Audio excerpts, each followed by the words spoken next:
Second to last here, we have a Tesla Model X sinks in a river and then sells for 24,000 the next day.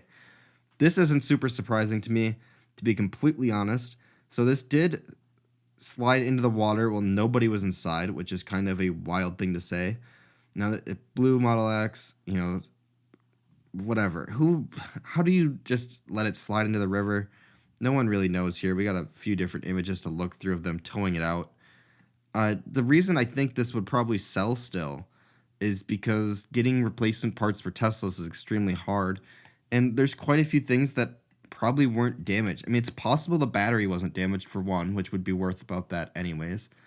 And for two, we just have a pretty highly sought after vehicle that wouldn't be that hard to get some parts salvaged off of that. Who really knows though? It's wild to think that it sold for 24,000 still. I mean, I get it's a couple $100,000 vehicle, but nonetheless, to get that kind of return is kind of sick. Yeah, there must be something salvageable. Could you imagine your Model X? You're like, 130 grand just fell in the river. I guess it's done. Never see that again. And then you pull it out and you're like, I can get 24K back still. Like, no other car could you do that with.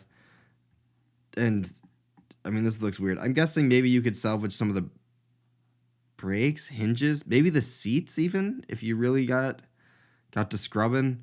Cameras could maybe be salvaged. It depends on how powered on all this stuff was when it went in. If the car was water resistant enough, if it wasn't deep enough and it was totally fine.